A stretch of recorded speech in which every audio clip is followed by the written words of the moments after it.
Good afternoon, students. Myself, Professor Uday Patel.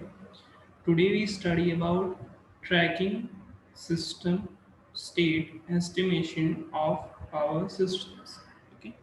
अब basically जो भी हम ट्रैकिंग स्टेट एस्टिमेशन की बात करते हैं, ओके, तो वो कहाँ पे आपका यूज़ होता है? तो वो real time monitoring of system के अंदर आपका यूज़ होता है। ओके, किसके अंदर आपका यूज़ होता है ये? State estimation, tracking of state estimation real time monitoring system के अंदर आपका यूज़ होता है। ओके, ना अभी यहाँ पे जो भी आपके ये जो भी स्टेट एस्टिमेटर है, ओके, वो किस तरह लिए जाते हैं? तो वो सॉरी, जो भी यहाँ पे आपके मेजरमेंट होते हैं, ओके, ठीक है, वो आपके रियल टाइम बेसिस पे दिए जाते हैं, और जो भी आपके स्टेट एस्टिमेटर है वो स्टेट एस्टिमेटर्स की तरह आपके कंसिडर किए जाते हैं। ओके, ना दूसरी एक चीज़ कि यहाँ पे जो भी आपकी रियल टाइम बेसिस पे ये सारी चीज़ें जो भी आपके स्टेट एस्टिमेशन आपके वो ट्रैक किए जाते हैं, वो उसकी ज़रूरत क्यों पड़ती है? ठीक है, why we require tracking state estimation in real time basis? Okay, if we consider as a in t is equal to 5 second, t is equal to 10 second, okay, only you have uh, one measurement is enough, but आपके जो भी voltage के mainly measurement है, okay, voltage की जो भी value है, okay, वो क्या होती है कि वो चेंज होती है, वो भी रैंडमली चेंज होती है, ना कि कोई फिक्स्ड। मान लो कि 2 वोल्टेज आपका इंक्रीज हो गया, 2 वोल्टेज डिक्रीज हो गया, ऐसा कुछ नहीं होता। ओके, वो रैंडमाइज आपका चेंज होता रहता है, इसीलिए इसकी ज़रूरत होती है। Okay, now here, measurement vectors should be updated on period basis, which are used in state estimation equation. Okay, यहाँ पे जो भी आपके दो इक्वेशन दिए गए हैं, ओके, वो किसके इक्वेशन है? स्टेट एस्टिमेशन के इक्वेशन है। ओके, और उसके अंदर जो भी आपका मेजरमेंट वेक्टर होगा, ओके, उसको क्या किया जाता है कि रियल टाइम बेसिस पे आपका चेंज किया जाता है। Sequential estimation can be used to get estimates, okay, आपका sequential estimation से आप क्या निकाल सकते हो, क्या आपको मिलेगा? स्टेट एस्टिमेट्स मिलेंगे। ओके, आप लोगों ने प्रीवियस लेक्चर में जो भी थियरी पढ़ी थी, उसके अंदर हमने क्या देखा था कि मेनली एक एग्जांपल देखा था, और उसके अंदर हमने जो भी मेनली जो भी हमारा नेटवर्क था उसका स्टेट हमने फाइंड आउट किया था। ओके, सो बेसिकली उसका ही ये आपका क्या है, इंटरलिंक है थियरी। ओके, यहाँ पे आपका पावर का इक्वेशन क्या है? P i is equal to summation of j is equal to 1 to n V i V j Y i j cos of minus delta i plus delta j plus theta i j, और theta i का क्या equation है? Angle का। J is equal to 1 to summation of j is equal to 1 to n V i V j Y i j is equal to sine of minus delta I plus delta j plus theta ij. Okay. Here yij is the admittance having the angle delta, theta yij connecting ith bus to jth bus. Okay. यानी दो बस system है जहाँ का आपका mainly आपका क्या है कि एक बस आपका ith बस पे है, दूसरा बस jth बस पे है, तो वी आई वी जे आपके रिस्पेक्टिवली वोल्टेजेस हैं ith बस एंड jth बस के। ओके, ना ये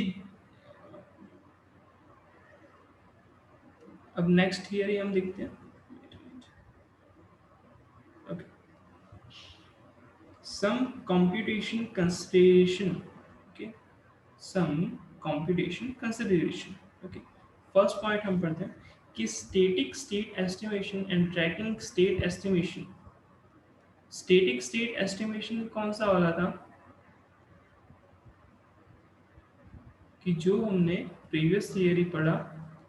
ओके, ये जो आपके प्रीवियस लेक्चर के अंदर आपका हो चुका है, और जो आज हमने थियरी पढ़ा tracking state system state estimation of power system. Okay, वो दोनों both methods require larger iteration. Okay, यानी कि जो आपके पास ऑलरेडी इक्वेशन है, ओके, लाइक ये पावर का और थीटा आई का इक्वेशन होगा, और दूसरे जो यहाँ पे इटरेशन है, ओके, सॉरी इक्वेशन है, उसके अंदर आपको काफ़ी ज़्यादा इटरेशन करना पड़ेगा, फर्स्ट सेकंड थर्ड, जहाँ तक आपको क्या नहीं मिल जाता, राइट आंसर नहीं मिल जाता तब तक। So due to this, for large power system networking having more than 150 buses, it is need to take care following points during computation। okay, computation यानी क्या कि इनडायरेक्टली आपको क्या करना है कि कुछ आपको कैलकुलेशन करना है। ओके, अब पर्टिकुलरली ये सारी चीज़ें हम किसके लिए यूज़ करते हैं, सिस्टम के स्टेट को एनालिसिस करने के लिए। ओके, अभी एक एग्जांपल दिया गया है कि अगर आपके पास जो भी आपका पावर सिस्टम का नेटवर्क है, ओके, जो भी आपका सर्किट डायग्राम है, जो भी आपको गिवन डेटा है, उसमें आपको 150 बसेस है, तो उस टाइम की कंडीशन में कौन कौन से आपके पॉइंट्स ऐसे हैं कि जो भी आपको कंप्यूटेशन में काफ़ी ज़्यादा इम्पोर्टेंट रखनी होगी, या काफ़ी ज़्यादा केयरफुली आपको वो मेजर करना पड़ेगा। फर्स्ट ऑफ ऑल तो है कंप्यूटर की कंडीशन। ओके, क्योंकि आप रियल टाइम बेसिस पे जो भी आपका डेटा है आपको मिल रहा होगा, तो आपके कंप्यूटर पे ही डेटा आपको मिलेगा। ओके, जो अच्छे सारे रिकॉर्ड वो इजीली हम उस पर कैरी कर सकते हैं। ओके, तो इसीलिए आपकी कंप्यूटर की कंडीशन आपकी अच्छी होनी चाहिए। कंप्यूटर स्टोरेज काफ़ी सारे आपको डेटास आपको मिलेंगे, सो आपकी कंप्यूटर की जो भी स्टोरेज है, ओके, वो भी काफ़ी ज़्यादा होनी चाहिए।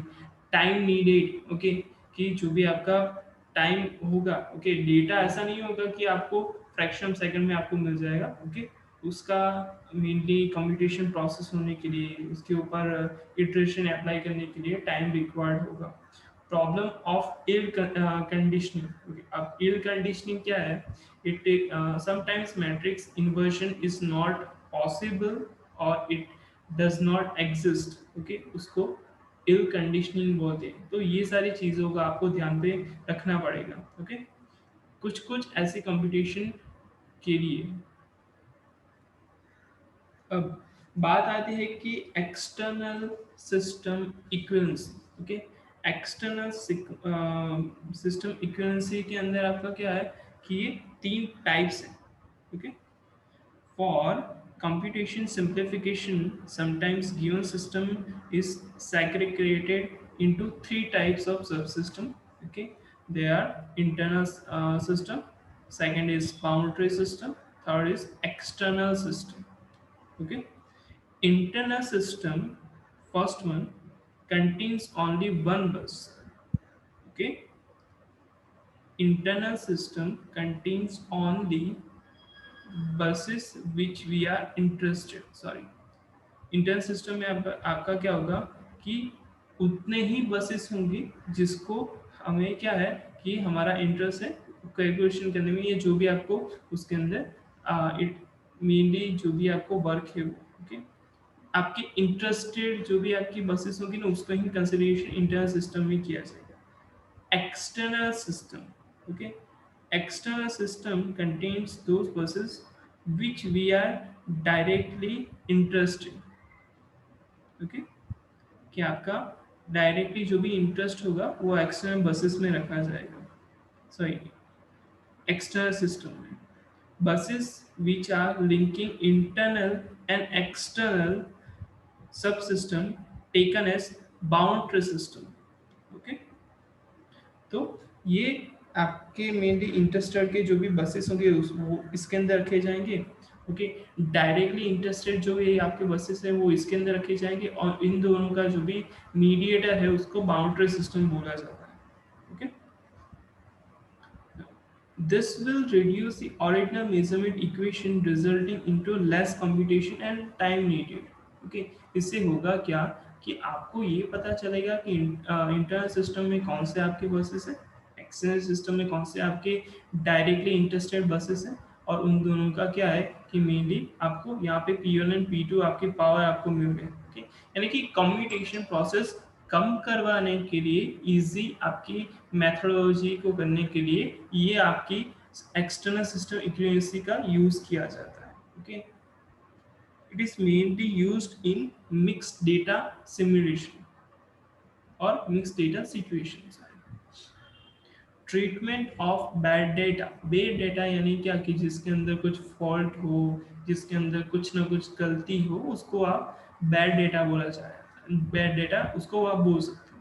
It is very important to detect and identify the bad data. Okay, वो काफ़ी ज़्यादा ज़रूरी भी है। Okay, in LDC, load display center, okay, a small error in the measurement leads to loss of revenue।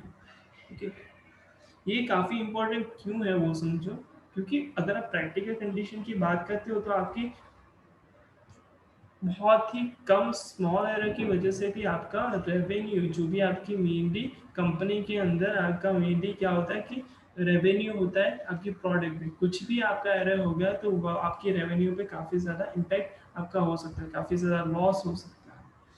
अभी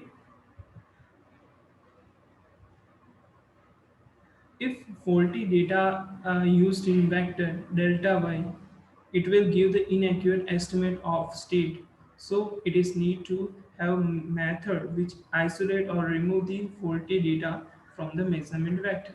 आपकी कैलकुलेशन के अंदर आपका क्या होता है कि अगर आप ये डेटा बैड डेटा यूज करते हो तो उसमें आपका एक वेक्टर आता है डेल्टा वाई। ओके, तो वो अगर आप उससे आपका क्या होगा कि वो आप बैड डेटा लेते हो तो उस वेक्टर में आपका बैड डेटा जाएगा डेल्टा वाई में, और उससे आपका क्या होगा इनएक्यूरेट आपका एस्टिमेट होगा स्टेट का। ओके, और इसीलिए ये क्या होना चाहिए, फॉल्टी डेटा और बैड डेटा आपका मेनली आइसोलेट होना चाहिए या उसको आपको रिमूव करना पड़ेगा। अब क्लासिफिकेशन ऑफ बैड डेटा कौन कौन से टाइप के होते हैं, एक तो है सिंगल बैड डेटा और दूसरा है multiple bad data. Single bed data के अंदर आपका क्या है कि पूरा का पूरा जो भी आपका एंटायर सिस्टम होगा ना उसमें सिर्फ एक ही ऐसा मेजरमेंट होगा कि जिसमें आपका लार्ज एरर होगा। और मल्टीपल बैड डेटा के अंदर आपका क्या होगा कि लार्ज जो भी आपकी पूरी की पूरी सिस्टम होगी उसमें लार्ज नंबर ऑफ आपके मेजरमेंट के अंदर आपको एरर देखने के लिए मिलेगी, इसलिए उसको मल्टीपल बैड डेटा बोला जाता है। अब सॉरी, क्लासिफिकेशन ऑफ मेजरमेंट की, तो आप जो भी मेनली मेजरमेंट करते हो तो उसकी क्लासिफिकेशन कौन कौन से, क्रिटिकल मेजरमेंट, रिडंडेंट मेजरमेंट और क्रिटिकल पैक। ओके, तीन ये मेजरमेंट की classification.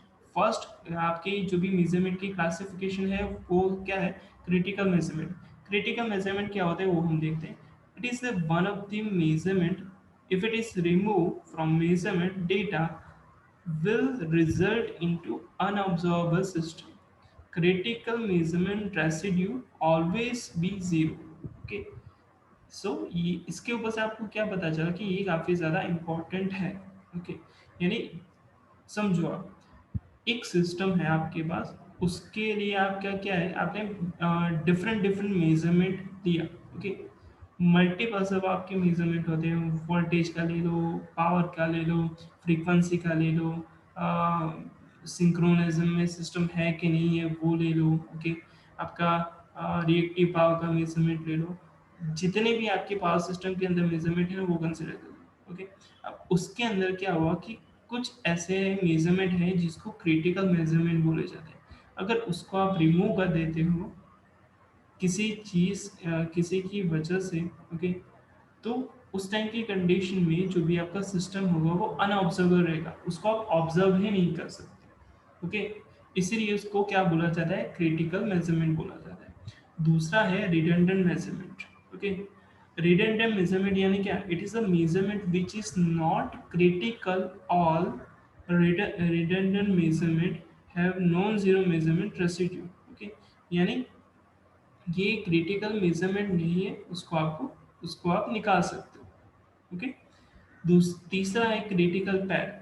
Here two redundant measurement on which there are simultaneous removal of result into unobservable system called critical bad data detection। okay, यानी कि इसके अंदर आपका क्या है कि लाइक P1 P2 है, और चलो एक कंसिडरेशन करते हैं। क्योंकि एग्जाम्पल लेते हैं उसको इसको समझने के लिए। क्रिटिकल पैर यानी क्या कि लाइक आपकी जो भी ओवर ट्रांसमिशन लाइन होती है तो उसके अंदर कई कभी कभी आपने देखा होगा कि आपके टोटल 6 वायर्स कंडक्टर्स होते हैं। ओके, वो क्या होते हैं R1 Y1 B1 R2 Y2 B2। Okay, अब ये R1 एंड R2 के लिए आपने मेजरमेंट लिया। ओके, कुछ चीज़ की वजह से, कुछ प्रॉब्लम की वजह से आपने क्या किया, दो R1 एंड R2 को, यानी कि आर फेस के जो भी दो पैरेलल के अंदर जो भी आपके दो लाइन जा रही है, ओके, एक होता है R1, okay, R1 Y1 B1 जो आपकी रेगुलर के लिए होती है, यूज़ के लिए होती है, और R2 Y2 B2 जो भी होती है वो आपके बैकअप के लिए होती है। अब उस टाइम की कंडीशन में आप क्या कर रहे हो कि आप R1 एंड R2 जो भी आपका आर फेस है मेनली, तो उसके अंदर से दोनों को निकाल देते हो मेजरमेंट के अंदर से। ओके, तो वो उसको आपको क्या बोल सकते हो कि वो क्रिटिकल पैर है। ओके, क्रिटिकल मेजरमेंट पैर।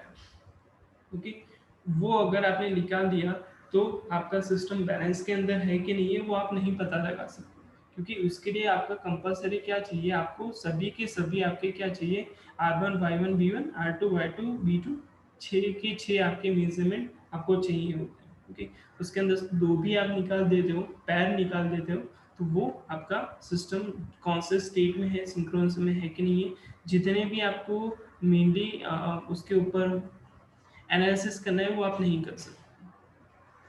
उसके बाद देखते हैं general common method use to detect bad data is chi square test. Okay, general जो भी आपका कॉमन बैड डेटा को डिटेक्ट करने के लिए मेथड है वो आपका ची स्क्वायर मेथड है। That consider a set of random variable x1 up to xn, x1 x2 x3 x4 जो भी आपके हैं वो आपके कोई रैंडम वेरिएबल है। Here each x should be distributed as per normal distribution। Okay, जो भी आपको डिस्ट्रीब्यूशन करना है वो नॉर्मली आप डिस्ट्रीब्यूशन जैसे करते हो वैसे आपको करना है। New random variable y is given as y is equal to summation of I is equal to 1 to n xi square। It will be have chi square distribution, y is nearly equal to xk square। Here k is degree of freedom। Okay, ये आपकी ची square method. अब ये जो भी हम bad data detection कर रहे हैं तो उसके कुछ स्टेप्स हैं वो हम देखते हैं। Steps for detection of bad data. First, let take raw measurement ZI from system. Okay, then calculate weighted least square estimate of system. ये ऑलरेडी आपका लिस्ट पे एस्टिमेशन जो भी है, वेटेड लिस्ट पे एस्टिमेशन है, उसकी थियरी हम पढ़ चुके हैं। ओके, रो मटेरियल आपको क्या मिलता है, जेड आई मिलता है। जेड आई यानी क्या, impedance Z. Okay, power system के अंदर जो भी आपका लाइन इम्पीडेंस होता है, ओके, तो उसके बारे में ही यहाँ पे कंसिडर बात की गई है स्टेप 1 के अंदर। सेकंड देखो, use X I in equation z is equal to H X to get estimated values Z I. Okay, X कहाँ से मिलेगा, यहाँ से मिलेगा, रैंडम वेरिएबल आप दे रहे हो। Okay, then get estimated errors ei is equal to zi is equal to zi bar। Calculative weighted sum of square f is equal to summation of I is equal to 1 to m ei square raised to ei square divided by 6i square। okay, अब यहाँ पे जो भी आपका equation बनता है f का, उसको हम कंसिडर करें कि if value of f is lower than the critical value of alpha, यानी कि finding angle alpha with degree of freedom, then measure raw data and set estimation are accurate. यानी कि इनडायरेक्टली आपका f का value क्या होना चाहिए, कम से कम होना चाहिए। Okay, algorithm for bad data carry out the load flow. Okay, bad data के लिए जो भी आपका बैड डेटा डिटेक्शन है तो उसके लिए आपका क्या है कि आपको लोड फ्लो का क्या बोलते हैं डेटा आपको रखना पड़ेगा। Get the true value of system states, carry out and run the least square algorithm, get best estimated value of system state, get the residues, assume certainly of measurement and repeat the above procedure। get measurement value with bad data, check the threshold value of for bad data, get and remove the bad data from the data set, get measurement set with reduce system state, check the observability of system state. Okay, आपका observable है कि नहीं है, जैसे just हमने previous year के अंदर देखा था को, तो क्रिटिकल जो भी आपका पैर है या क्रिटिकल मेजरमेंट है उसको आपको नहीं निकालना चाहिए। ओके, तो वो सारी चीज़ें आपको यहाँ पे ध्यान रखनी पड़ेगी। Find out the missing data in the measurement. Okay, आपको आप जो क्या बोलते हैं load flow study sorry day data detection कर रहे हो ना, ओके, तो उसके अंदर आपका कोई डेटा मिसिंग है कि नहीं है वो आपको चेक करना पड़ेगा। Calculate missing data. कुछ अगर आपके पास क्या है कि मेजरमेंट आपका नहीं हुआ तो आपको थियोरेटिकली आपको उसका कैलकुलेशन करना पड़ेगा। Opting the accurate system state. Okay, now we go to topic network observability and pseudo measurement. Okay. A system network is said to be observable if sets of available real-time measurement are enough to find out the system state vector. Okay. System का network कब आप observable बोल सकते हो कि जब आपका real time basis पे जो भी आपके पास डेटा सेट्स ऑफ डेटा आपके अवेलेबल हैं, ओके, वो इनफ हो और उसके ऊपर से आपका सिस्टम स्टेट का वेक्टर आप फाइंड आउट कर सको। Otherwise the system is unobservable. Okay, if system is unobservable, then there is some observable regions and some is unobservable region within the network। Okay, simple है ना। Okay, अगर आपका system observable नहीं है तो उसको आप अनऑब्जर्वेबल बोलोगे। ओके, और उसके अंदर आपका क्या होगा कि सारा का सारा डेटा ऐसा नहीं है कि अनऑब्जर्वेबल होगा, कुछ डेटा ऑब्जर्वेबल होगा, कुछ डेटा आपका अनऑब्जर्वेबल होगा। Okay, unobservable region can be calculated with the help of pseudo measurement to augmentate the existing or available real time measurement। Okay, यानी कि अनऑब्जर्वेबल रीजन होता है तो उसको भी आप कैलकुलेट कर सकते हो by using pseudo measurement. Pseudo यानी एज्यूम कर लेना कि फेक डेटा डाल दो या ऐसा कुछ। ओके, कि चलो वोल्टेज का वैल्यू आपका क्या होता है कि सिंगल फेज का 230 वोल्टेज, ऐसा कुछ हम एज्यूम करते हैं। ओके, इस तरह का जो भी मेजरमेंट आप कंसीडर करते हो वो शूडो मेजरमेंट है। एज्यूम कर लेना है ऐसा कुछ ideal value. Pseudo measurement are calculated using historical data or short-term load forecast. Pseudo measurement are not so accurate as compared to real-time measurement। Okay? चलो मैं आपको एक एग्जांपल देता हूँ। ओके, pseudo मेजरमेंट का यूज समझना कि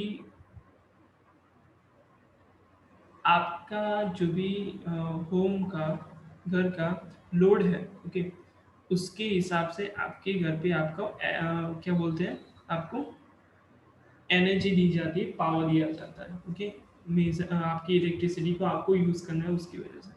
लास्ट वीक के जितने भी डेटास हैं उसको कंसिडर कर लो और उसके हिसाब से आप क्या करवाते हो, सॉरी लोड लोड डिस्प्लेसमेंट है वहाँ से आपका क्या होता है लोड कैलकुलेट करने के बाद आपको एनर्जी प्रोवाइड की जाती है। तो वो इनडायरेक्टली क्या हो गया शूडो मेजरमेंट हो गया कि आपके लास्ट वीक के ऊपर से आपको ये वीक का एनर्जी आपको प्रोवाइड किया जाता है, पावर आपको प्रोवाइड किया जाता है। तो वो भी आपका किसके बेसिस पे, शूडो मेजरमेंट के बेसिस पे। अब if network sorry if network is observable, GK is invertible sorry, it requires a measurement Jacobian matrix। we already know what is Jacobian। okay, उसका हमने काफ़ी सारा डिटेल में स्टेट एस्टिमेशन के अंदर हमने ये पूरा का पूरा देखा था। Network observability is calculated Network observability is calculated from the type, location of measurement in the circuit and the network topology. Dynamic calculation of rank of GK is useful in observability analysis. Okay? Our last topic of this chapter is application of power system state estimation, कि उसकी application क्या क्या है। कि first है कि it is use in communication circuit for knowing status of equipment like circuit breaker and switch etcetera. Okay, circuit breaker जो भी आपका होता है वो क्लोज, नॉर्मल क्लोज कंडीशन में होना चाहिए। ओके, आपकी आइसोलेटर स्विच है तो वो ओपन है या क्लोज है, वो आपको कहाँ से पता चलेगा? कि पावर सिस्टम स्टेट एस्टिमेशन से आपको पता चलेगा। आफ्टर एंड सेकेंड एप्लीकेशन है कि it is used in AGC, automatic generation control system. Okay, after then है कि it is used to optimal power flow by having penalty factor computation. Okay, आपको normally आपकी पावर सिस्टम के अंदर आपका क्या होता है कि मैक्सिमम ऑप्टिमल पावर फ्लो आपका हो सके विदाउट आपका पेनल्टी फैक्टर को अफेक्ट किए बिना। ओके, तो उसके अंदर भी आपका ये चीज़ यूज होता है। It is use to economic load dispatch by having cost curve equation, sorry, it is also used in contingency analysis, fault analysis, to check line overloads and voltage derivation। Okay? तो ये है आपका application of power system estimation. Next जो भी class होगा उसके अंदर हम लोड फोरकास्टिंग, जो भी आपका चैप्टर नंबर 5 है उसके रिगार्डिंग हम पढ़ेंगे। Thank you so much.